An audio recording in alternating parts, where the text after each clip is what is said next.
Hello, and welcome to the latest episode of the Low Budget Review Show. I am your host, Eric Smith, and today I'm talking about Planet of the Apes Tales from the Forbidden Zone. This is edited by Rich Handley and Jim Beard. It is from Titan Books, and it is an anthology of short stories based on the original Planet of the Apes, the original 5 movies, the live action TV show, and the animated series. So there's no Tim Burton Planet of the Apes. No, I'm going to go with the Andy Serkis series, modern movies, since I believe he's in all of the new ones. So just based around the original, you can kind of tell by the wonderful faces right there.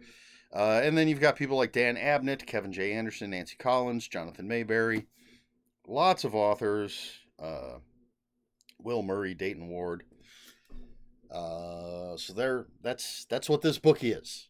Now, for the too long, didn't watch folks, I gave this 5 out of 5 on Goodreads. I loved it. Now, I will admit there may be a little bit of bias in how I rated this book because I am a huge fan of the Planet of the Apes franchise. With the exception of the Tim Burton movie, which I do not like at all. And I can't speak to the last 2 in the Andy Serkis series because I haven't seen them. I believe there's 4, right? I've seen the first 2. I haven't seen the other 2. I own them. I just haven't watched them yet. But the original stuff, I love it. I grew up with it. I watched the live action series, seen all of the original movies. I have a box set of all the original movies. And we had a cartoon. So, maybe a little bit of bias in my rating. But I'm only human. I do the best. Excuse me.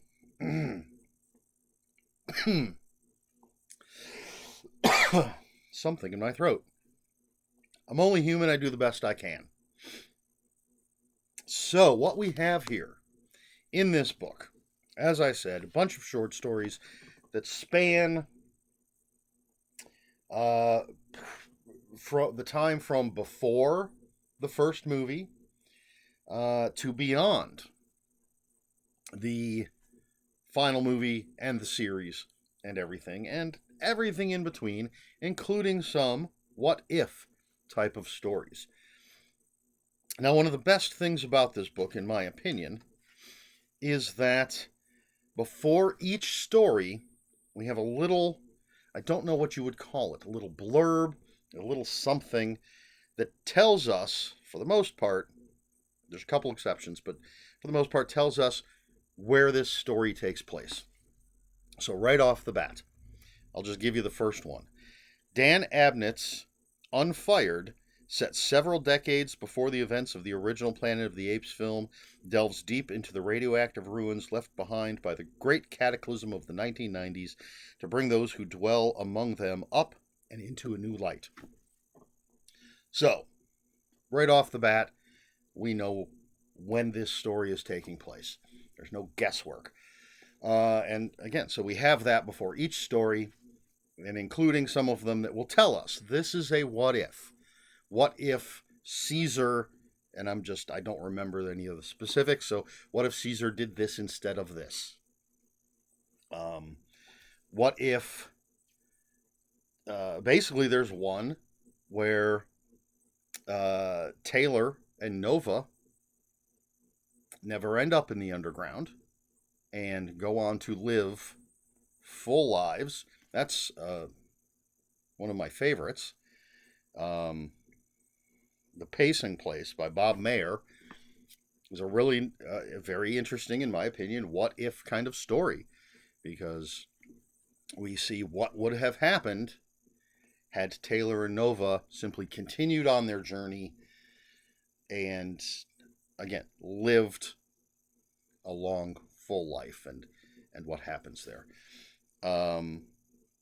We have The one story that takes place in the animated series universe is a what if multiverse kind of story. They actually say in that little introductory blurb thing that it's a multiverse story, and again, it's very, very interesting in my opinion.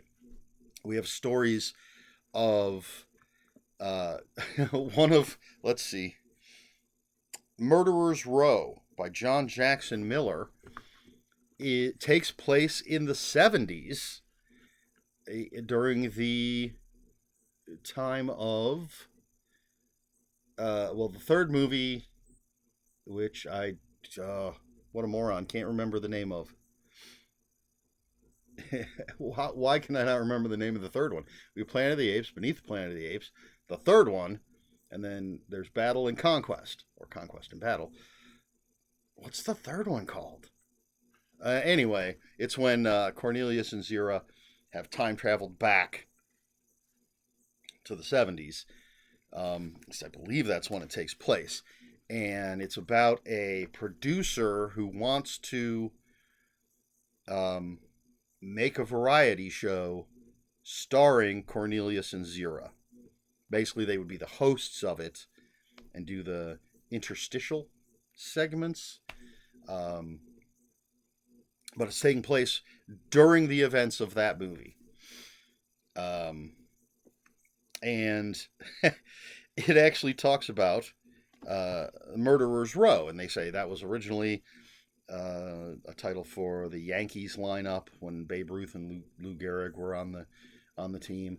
But then it was used for, I forget which network now. I want to say CBS, and their Saturday night lineup. And I actually looked this up. The lineup in 1978, CBS, because they don't say the show's titles, but they give very quick descriptors of them, and I knew 3 of them out of 5 that were mentioned. So the first one said, a bigoted cab driver. I was like, well, that's got to be All in the Family.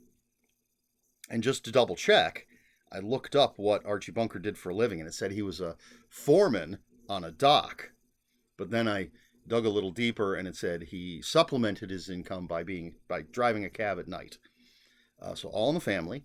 And then it said doctors in Korea during the war, obviously MASH. And then a single woman in the workplace was the only one, or the main one that I wasn't sure of, but it was Mary Tyler Moore Show. And then something about a psychologist, therapist with a stammering problem. Anyway, it was Bob Newhart. And then it mentions a variety show, and that's all it says essentially. So I had no idea what that could be, but it was the Carol Burnett Show. And yeah, I actually found a TV Guide listing with all of those shows right in a row. I was like, yep, that's what they're talking about. Anyway, that's all. That has very little to do with the book itself. I just thought I would share that because I found it fun. But that was a really fun story. There are stories about humans and apes trying to live together before they just became mortal enemies. But, a couple of stories with Caesar as the leader of the apes, the newly minted leader of the apes, when, again, the wars had been fought, peace had been achieved, and apes and humans coexisting. There's a story called Silenced, I believe that is what it is called, by Jim Beard, one of the editors, that goes over, follows generations of women in one bloodline, and essentially tells us the story of how humans stopped speaking. Goes way, way back, and then we learn, essentially, why they're mute when we get to Planet of the Apes. And just, again, wonderful, wonderful stories, in my opinion.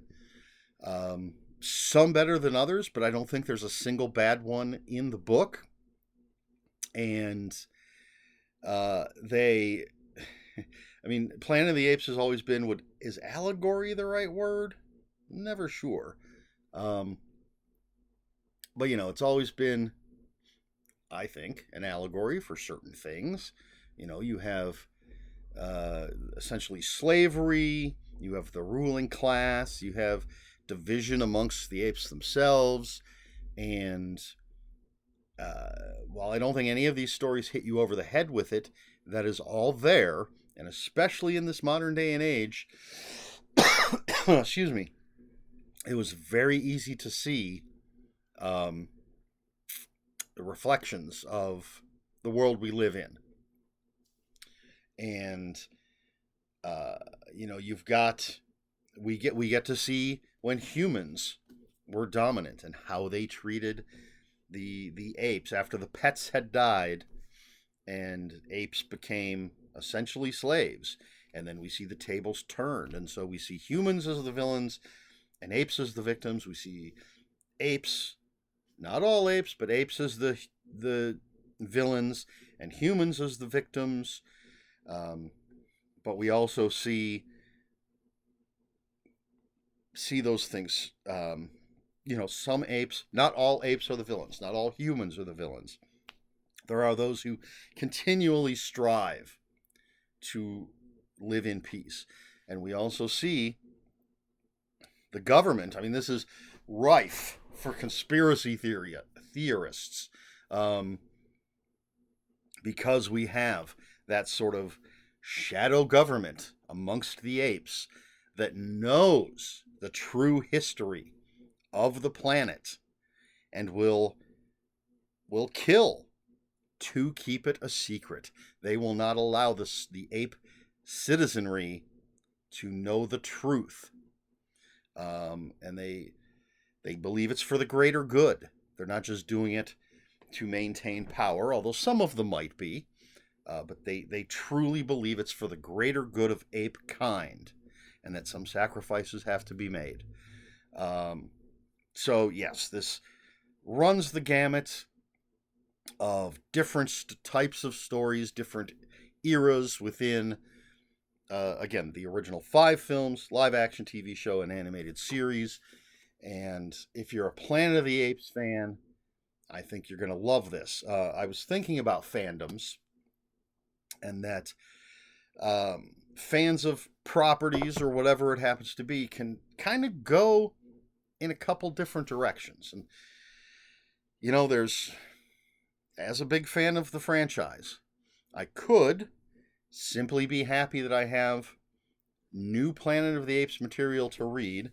I say new, although this came out in 2017, still relatively new.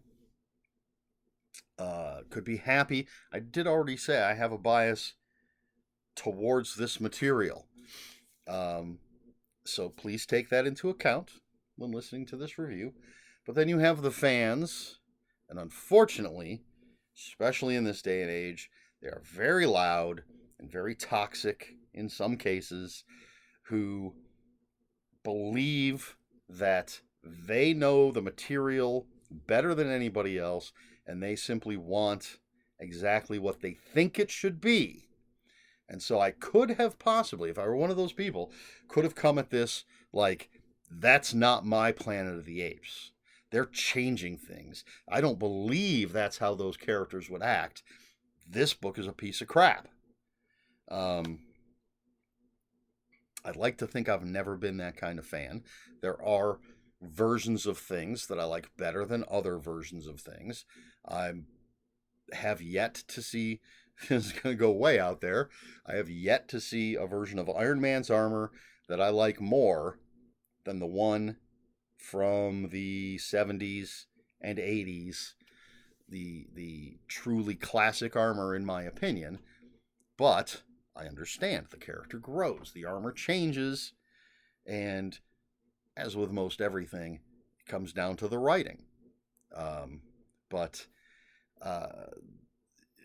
with different things, there's maybe my preferred version, but I don't believe it's the only version. And so I can't say with full confidence that if you're a Planet of the Apes fan, that you're going to love this book, because it's possible there are Planet of the Apes fans that are going to read this and say, not my Planet of the Apes. But I loved it. 5 out of 5 stars. And I do think if you're a Planet of the Apes fan, you should at least give it a try. Be open-minded. Don't think that your version is the only version. But if you're not a Planet of the Apes fan, and I don't mean like anti-Planet of the Apes, just someone who's never necessarily experienced it, you know what? Maybe read the original novel, which is different than the movie. Watch the first movie. I mean, I say watch all of them, but and give this a try. I mean, they're good stories, and I think as long as you know the basic premise, then you're not going to be lost. But I can't guarantee that. So anyway, Planet of the Apes, Tales from the Forbidden Zone, edited by Rich Handley and Jim Beard. 5 out of 5 stars, man. I really, really liked this book so much. I loved it. But again, could be my own personal bias. All right, question for the video. Seems obvious. What are your thoughts on Planet of the Apes? Do I need to say any more? I will, because, that's how I am. Yes, obviously. Love the franchise, with the exception of the Tim Burton movie. And, I mean, I grew up watching these movies on TV, reading the Marvel comics. I have a Planet of the Apes game right there. You can't see it, but it's right there. If I lean far enough, I can touch it. And it's based on the original movie. It's a dice rolling game. You're trying to beat challenges by matching dice to certain things. It's fun. And I have a copy of the original book with a 3D cover. Came with 3D glasses and everything. And then I have a hardback that takes place between the first movie and the second movie, I believe. And then another novel that tells us what happened to Taylor between the events of the first movie and the second movie. I haven't read that one yet. And then I have all 4 or 5 omnibuses, which are novelizations of the 4 sequels, the 4 original sequels, the Tim Burton movie, but I actually checked, and it does not have the crappy ending from the Tim Burton movie. And then the TV series, at one point, they would put 2 episodes together and release it as a TV movie, and so novelizations of all of that stuff. Would I like to have the original versions of all of that stuff? Hell yes, I would, but I'm not made of money, so I settle for the omnibuses. And I have the omnibus from Marvel Comics of their adaptation of the first 2 movies, I believe it is. I'm trying to find copies of the old black and white magazine, but or any collection of the old black and white magazine, affordable collection of the old black and white magazine. So yes, I'm huge fan. What about you? What do you think of the Tim Burton movie? Are you a fan of the original stuff? Are you a fan of the new movies? I was very surprised by how much I loved Rise of the Planet of the Apes. Is that the first one? The one with James Franco and John Lithgow? happened to watch it when I was house sitting, cat sitting for my sister and her husband. And I was like, I'm sitting here, nothing to do. The cats are fed. Let me watch this. Loved it. And enjoyed the second one. And as I said, I haven't watched the third or fourth ones yet. But what about you? Let me know all your Planet of the Apes thoughts in the comments below. If you have any comments, questions, or corrections, please put those in the comments below. Comments are open for spoilers. Just post a spoiler warning. We try to be polite here at the Low Budget Review Show. Please like, share, and subscribe, all the usual YouTube stuff. If you'd care to follow me on other social media, I'll have links for my Instagram and Blue Sky in the description below. And that's all I have for you. This has been the Low Budget Review Show. I have been Eric Smith, and until next time, read more books.